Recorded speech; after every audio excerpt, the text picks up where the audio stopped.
आप सभी लोगों का स्वागत है आपके अपने परिवार फ्यूचर ऑनलाइन क्लासेस सोनपुर में। और आज हम इस वीडियो में बिहार डीएलएड एंट्रेंस एग्जाम 2025 के सिलेबस के ऊपर बात करने वाले हैं, जिसमें आज मैं आप सभी लोगों को साइंस के सिलेबस के ऊपर बात करेंगे, जिसमें आपके जो है फिजिक्स, केमिस्ट्री और बायो शामिल रहेंगे। और मैं आपको बता दूं कि बिहार डीएलएड एंट्रेंस एग्जाम 2025 जो होने वाले हैं, इसके सिलेबस के ऊपर हम बात कर रहे हैं। तो ऑलरेडी हमने जो है आपके हिंदी, इंग्लिश, रीजनिंग और मैथ के ऊपर बात कर लिया है। और अभी मैं आप सभी लोगों को साइंस के संपूर्ण सिलेबस की जानकारी इस वीडियो में देने वाले हैं। तो आप सभी लोगों से निवेदन है, अगर आप चैनल पर नए हैं तो चैनल को लाइक, शेयर एंड सब्सक्राइब जो है जरूर करेंगे, साथ ही साथ अपने दोस्तों के साथ शेयर भी करेंगे। मैं आपको बता दूं कि आप सभी लोगों के द्वारा एक महत्वपूर्ण सवाल भी पूछे जाते हैं कि बिहार डीएलएड एंट्रेंस एग्जाम 2025 होगा कि नहीं होगा। तो मैं आपको बता दूं कि होगा, क्योंकि 2030 के बाद आपका जो है डीएलएड का नाम बदलकर आईटीईपी कोर्स जो है रख दिया जाएगा। बाकी आपके एंट्रेंस का सिलेबस यही रहेगा और आपके डीएलएड का सिलेबस भी वही रहेगा, समझे ना। तो अभी मैं आपको संपूर्ण जानकारी देने वाला हूं और अभी आपके जो है कुछ महत्वपूर्ण रिलेटेड सवाल है जिसको मैं बताने वाला हूं। यहाँ पर देख सकते हैं फॉर्म कब आएगा, इसकी जानकारी मैं आपको बता दूं तो आपको जनवरी फरवरी 2025 के बीच जो है देखने को मिलेगा आपको फॉर्म, यानी कि जनवरी नहीं तो फरवरी महीना में आपको फॉर्म देखने को मिलेगा।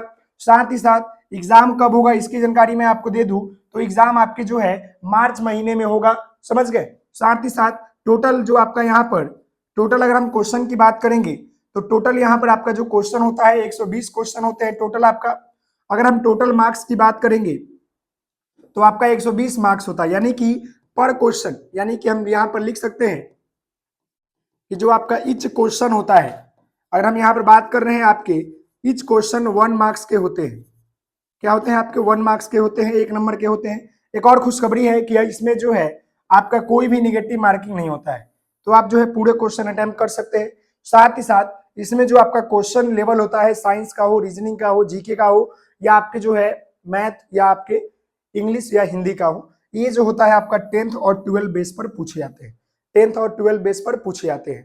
तो अब हम जो है आपके साइंस के सिलेबस के ऊपर बात करेंगे। तो जो 120 प्रश्न होते हैं वो आपका इन सभी सब्जेक्टों से पूछे जाते हैं, जैसे कि हिंदी हो गया, रीजनिंग हो गए, मैथ हो गए, साइंस हो गए, इंग्लिश हो गए और जीके हो गए। ऑलरेडी हमने जो है आप सभी लोगों को हिंदी के बारे में, रीजनिंग के बारे में, मैथ के बारे में और इंग्लिश के बारे में हमने सिलेबस डिस्कशन कर दिया है। आपको प्ले लिस्ट में वीडियो मिल जाएगी। साथ ही साथ अभी मैं आप सभी लोगों को ये जो आपका 4 नंबर साइंस विषय यहाँ पर देख रहे हैं, इसके सिलेबस के ऊपर बात करने वाले हैं। तो यहाँ पर आप देख सकते हैं कि यह 20 मार्क्स का क्वेश्चन होता है और ये 20 क्वेश्चन पूछे जाते हैं। तो साइंस में आप जो है 20 नंबर कैसे लाएंगे इसके ऊपर हम बात करेंगे। अगर आप बात करते हैं साइंस की, तो साइंस देख लीजिए, ये आपका जो साइंस है इसमें 3 भागों में बांटा गया, आप लोग जानते हैं। एक आपका जो है भौतिक, यानी कि अगर बात कीजिएगा तो एक आपका फिजिक्स, एक आपका जो है बायो और एक आपका जो है केमिस्ट्री, समझ गए ना। तो यहाँ पर ध्यान दीजिएगा, आप मुझसे पूछिएगा कि किससे ज्यादा प्रश्न पूछे जाते हैं 20 क्वेश्चन में, तो मैं आपको बता दूं सबसे ज्यादा जो है आपको बायो से पूछा जाता है। फर्स्ट नंबर पर बायो से, दूसरा से आपका जो है फिजिक्स से और तीसरा आपका जो है केमिस्ट्री से, समझ गए ना। यानी ज्यादा प्रश्न आपके बायोलॉजी से रहेंगे, फिर फिजिक्स से और केमिस्ट्री से, रहते सबसे है, समझ गए ना। एवरेज अगर पूछेगा कितने कितने प्रश्न होते हैं तो एवरेज आपका 5-5 प्रश्न होते हैं, समझ गए। अब हम जो है यहाँ पर जो आपके फिजिक्स के चैप्टर है उसके ऊपर बात करेंगे, जो कि आपके एग्जाम के लिए इंपॉर्टेंट रहने वाला है। तो यहाँ पर ध्यान दीजिएगा, हम बात कर रहे हैं आपके फिजिक्स भौतिक विज्ञान के महत्वपूर्ण चैप्टर जो कि आपके एग्जाम के लिए रहने वाले हैं। तो यहाँ पर ध्यान दीजिएगा, पहला चैप्टर है मात्रक और बीमा और भौतिक राशियां, इससे आपको एग्जाम में प्रश्न पूछते ही पूछते हैं। दूसरा आपका फ्रिक्शन है, यानी घर्षण है। अगला है प्रकाश का परिवर्तन और अपरिवर्तन, जो आपका प्रकाश का लॉ ऑफ लाइट है, समझ गए ना। और लाइट जो चैप्टर है इससे आपके प्रश्न पूछते ही पूछते हैं, समझ गए। साथ ही साथ थोड़ा सा ये प्रोसेसिंग ले रहा है, कोई बात नहीं, थोड़ा सा देख सकते हैं।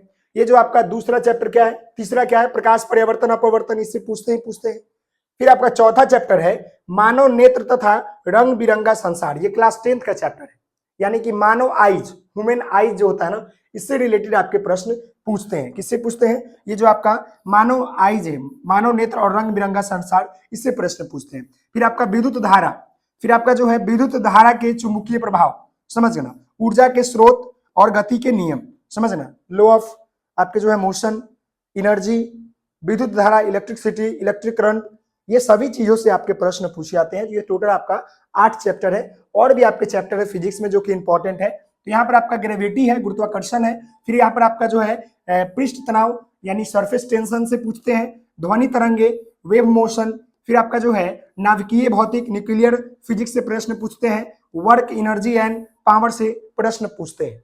ये आपके टोटल जो है 12 चैप्टर है जो कि फिजिक्स के लिए आपके लिए काफी महत्वपूर्ण रहने वाला है। किसके लिए? तो 2025 के एंट्रेंस एग्जाम, और ये केवल डीएलएड के लिए नहीं बल्कि अदर कॉम्पिटिटिव एग्जामों के लिए या आपके जो है अदर जितने भी एग्जाम होते हैं, पॉलिटेक्निक, पैरामेडिकल इत्यादि चीजों के लिए आपके महत्वपूर्ण है। समझ गए जी। आगे बढ़ते हैं, तो यहाँ ध्यान देते हैं। अब हम जो है केमिस्ट्री की बात करेंगे। केमिस्ट्री में आपका जो है ये टोटल आपका 9 सब्जेक्ट ही जो है महत्वपूर्ण है। याद रखिएगा, केमिस्ट्री के हम पहले चैप्टर की बात करेंगे तो पदार्थों की प्रकृति एवं संरचना, समझ ना, जो हमारा पदार्थ है, एलिमेंट्स है, उसे जो है प्रकृति क्या है, नेचर क्या है, उसके स्ट्रक्चर क्या है, उसके बारे में समझेंगे। दूसरा आपका है परमाणु संरचना यानी कि एटॉमिक स्ट्रक्चर की बात करेंगे। और रासायनिक अभिक्रिया एवं समीकरण, जो हमारा रासायनिक अभिक्रिया होता है, समझ रहे, केमिकल रिएक्शन जो होता है, उससे प्रश्न आपसे पूछते हैं। ये 10th का ही सिलेबस है। अम्ल, क्षार और लवण, इससे प्रश्न पूछते हैं। धातु और अधातु, मेटल और नॉन मेटल से पूछते हैं। कार्बन आयन, उसके यौगिक यानी कि कार्बन आयन उसके यौगिक क्या है उसके बारे में पूछते हैं। तत्वों का वर्गीकरण यानी क्लासिफिकेशन ऑफ एलिमेंट के बारे में पूछते हैं। फिर आपका ऑक्सीकरण एवं अवकरण, ऑक्सीकरण और अवकरण।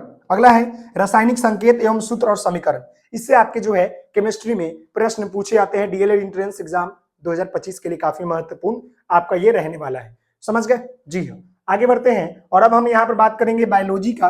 तो बायोलॉजी भी आपका महत्वपूर्ण योगदान अदा करता है। किसी भी कॉम्पिटिटिव एग्जामों में बायोलॉजी से ज्यादा प्रश्न पूछे जाते हैं। तो यहाँ पर इंपॉर्टेंट आपके जो है टॉपिक है जो कि एग्जाम के लिए काफी महत्वपूर्ण रहने वाला है। तो यहाँ पर देख सकते हैं जीव जगत का वर्गीकरण, इससे पूछेगा। विषाणु से, वायरस से पूछेगा। कोशिका, सेल से प्रश्न रहता ही रहता है। प्रकाश संश्लेषण, फोटोसिंथेसिस से प्रश्न रहता है। जंतु उत्तक, टिश्यू से रहता है।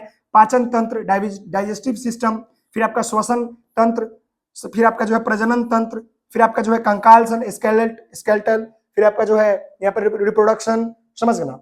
फिर यहाँ पर है तंत्रिका तंत्र यानी कि नर्वस सिस्टम। ये सभी चीजें आपके प्रश्न पूछते हैं। ये जो है आपका चैप्टर वाइज चैप्टर है, समझ गए ना। पाचन तंत्र, श्वसन तंत्र, प्रजनन तंत्र, कंकाल तंत्र, तंत्रिका तंत्र। यानी इसमें हम जो है कि तंत्रिका में हम नर्व के बारे में यानी अपने दिमाग के हिस्सों को पढ़ते हैं। कंकाल में बॉडी के बारे में, प्रजनन में जीव जंतु के जनन प्रक्रिया के बारे में, श्वसन में इन सांस लेने की प्रक्रियाओं के बारे में, पाचन तंत्र, डाइजेस्टिव, जंतु उत्तक, टिश्यू के बारे में। फिर यहाँ पर आपका है अनुवांशिकी, इससे प्रश्न होते हैं। रक्त, ब्लड से वनस्पति जगत और आपके जंतु जगत। ये जो है 14 चैप्टर जो कि आपके बायोलॉजी के लिए काफी महत्वपूर्ण रहने वाला है, जो कि आपके डीएलएड एंट्रेंस एग्जाम 2025 के लिए है। तो हमने इसमें आपको जो है बायोलॉजी के सिलेबस, हमने आपको जो है केमिस्ट्री के सिलेबस, और हमने आपको जो है फिजिक्स के सिलेबस के ऊपर बात कर लिया। तो आशा करते हैं कि आप सभी लोगों को यहाँ जो बताया गया है आपके जो साइंस के सिलेबस जो कि डीएलएड एंट्रेंस एग्जाम 2025 के लिए महत्वपूर्ण रहने वाले हैं, तो आशा करते हैं कि आप समझ गए होंगे। तो आपसे निवेदन है, चैनल पर नए होंगे तो चैनल को लाइक, शेयर एंड सब्सक्राइब जरूर करेंगे। मिलते हैं नेक्स्ट वीडियो में, और बहुत जल्द आप सभी लोगों की क्लास स्टार्ट होने वाले हैं। बहुत बहुत धन्यवाद।